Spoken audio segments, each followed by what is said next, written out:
Today's video we're going to be taking a look at an endgame sneak archer or sneak sniper build, and spoiler alert, it is very powerful. At the time I'm doing several runs with different things, and this is the one that I think that it is the most overpowered, like always, like in any Bethesda or Obsidian game. Always the sneak archer, it's usually the most broken and overpowered one. The one cool thing about this guy is that you can start building it early on. Now let's talk about the build, the benefits, the downsides, the trade-offs that you are going to have, and then we're going to be taking a look at the itemization, the perks that we have, the skills that we have, the companions, and all of that crazy stuff. Ideally, the most important thing in here is that you're never going to receive damage at all. Like with the gameplay that you are seeing right in here in the background, since you are a sneak sniper, you're rarely ever going to be noticed by the enemy. This works very well on the first stages of the game. You do have to have in mind that you can get one shot every time that anyone notices and that you see like the marker right in there. I've seen some people commenting in my videos that they haven't had that much success with this. It does not work like in Skyrim or Fallout or things like that.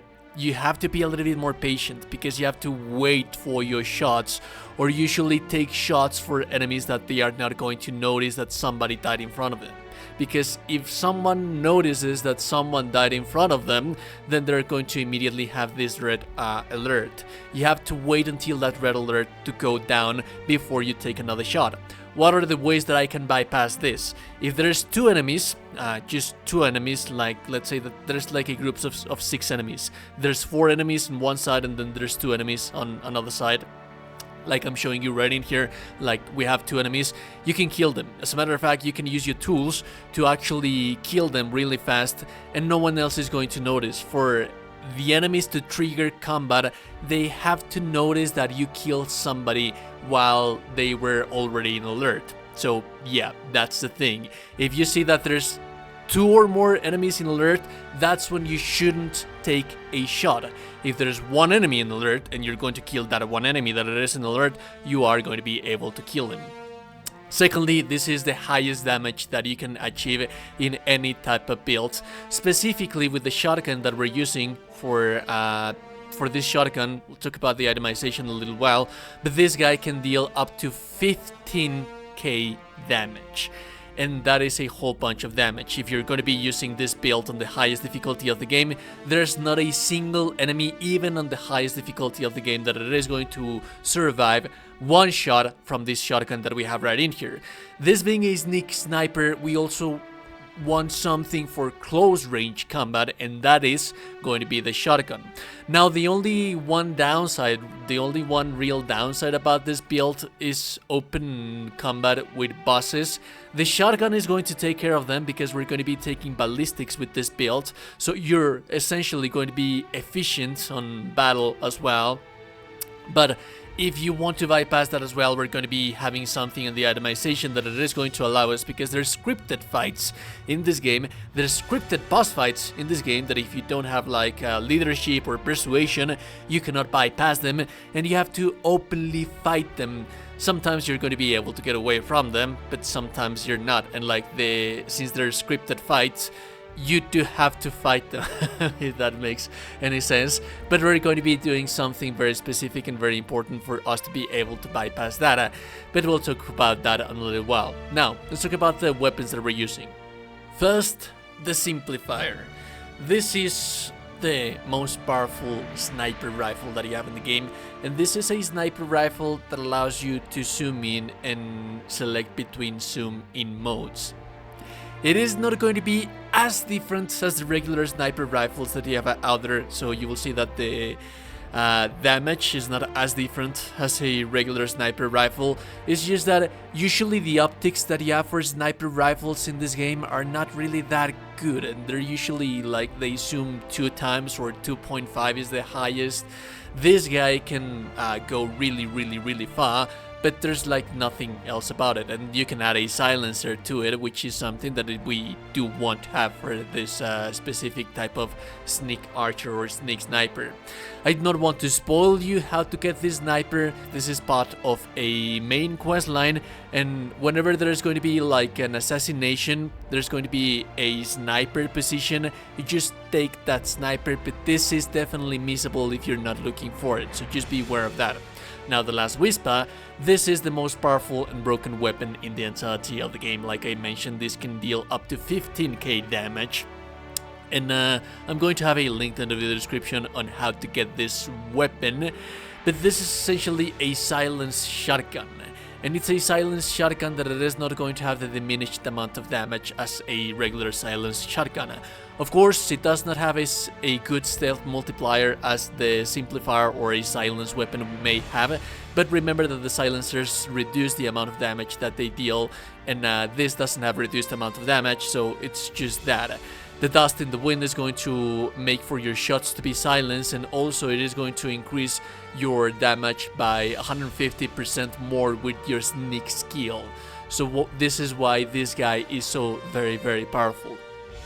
It shoots 8 rounds. If you're hitting weak spots or things like that, or doing critical hits and what have you, each shot can deal up to 1.5k damage.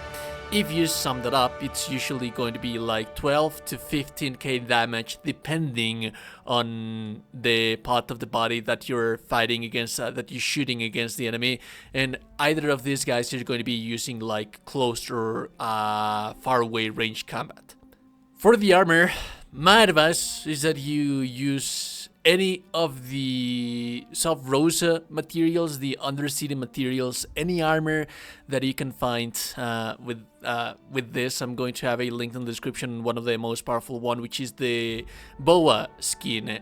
It gives you this nice tuxedo, and it makes you look like a kind of like a spy or something like that.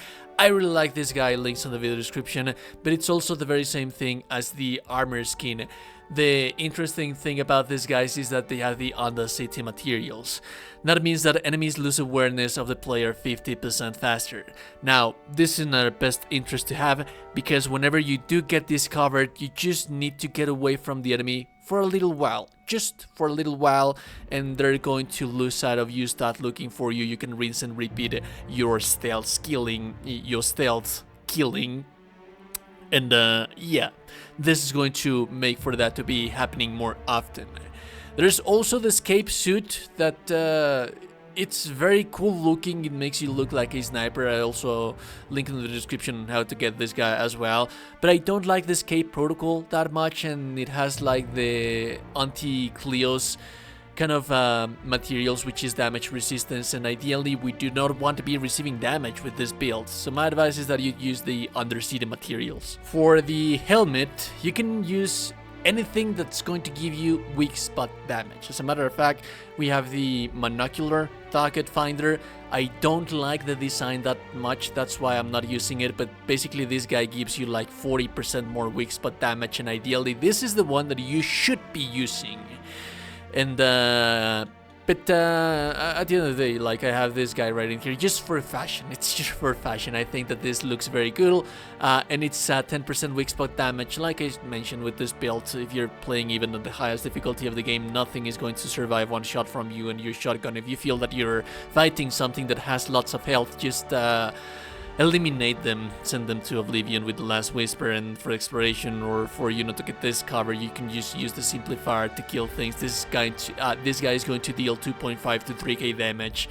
The regular soldiers or regular enemies that you're going to find in this game, even the highest difficulty, are never going to have like usually the ones that have like more health, they have like 2k health, and those are even elite enemies.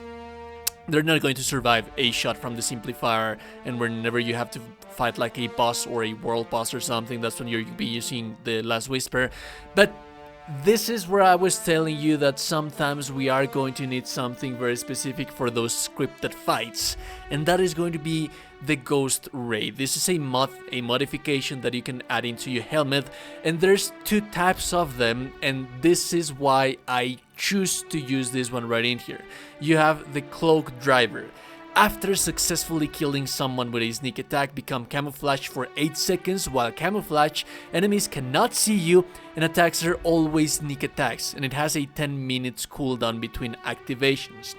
What I don't like about this guy right in here is that you can't really control it. And what I mean by that is that you can go into Rampage and kill entire enemy camps without them noticing you every 10 minutes. But that's going to be activated as soon as you kill someone. And you have to be sneaking for this to be active. It's very important to have in mind that you have to be sneaking for this to actually activate. Usually in those scripted boss fights that you have on the main campaign and certain situations and scenario of the game, you're going to be forced out of sneak and you have to be doing open fighting, nullifying all of the sneak points that we have right in here.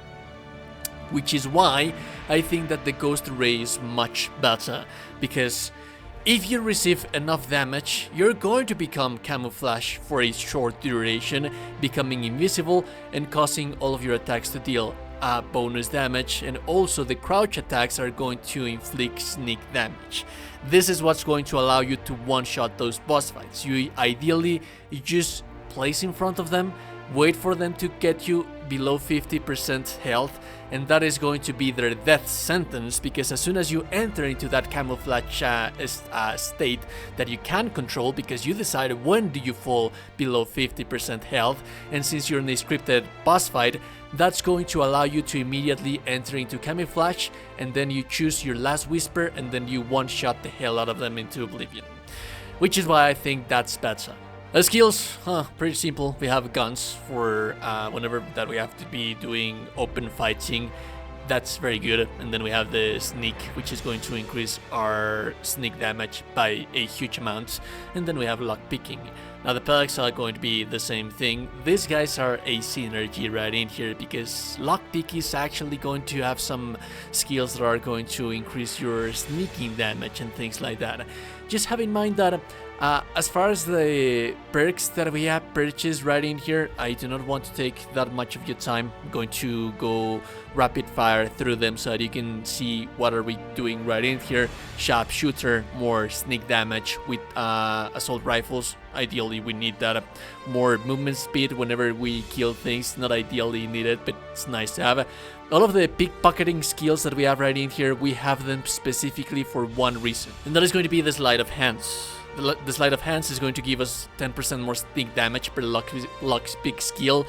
They're not ideally needed for the build, but take all of the lockpicking skills because they're going to give you 10% more sneak damage per lockpicking skill that you have right in here with the sleight of hands. We have the critical hits. Usually the critical hits are headshots or things that are going to be dealing damage into weak spots of the enemy. So it is very nice to have this guy right in here.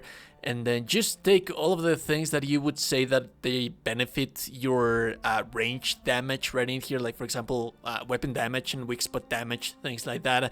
We have 10% critical hit chance, we have range damage, critical hit chance, and this is from range sneaking suppressionist. This is very important for your sneak attacks to make less noise. For the companions, we want Asa just for the assisted takedowns, which increase our sneak attack by 50%, and ideally you would want to have Tristan for whenever you do have to be doing open fighting, which is not going to happen often, but he's going to take the time, and he's going to be the tank, and he's going to draw attention from you. Essentially, that is the build for you right in there. We have covered every single front out there.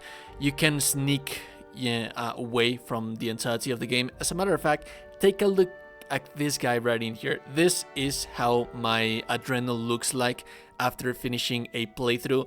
and this is because I never ever healed on my the entirety of my playthrough.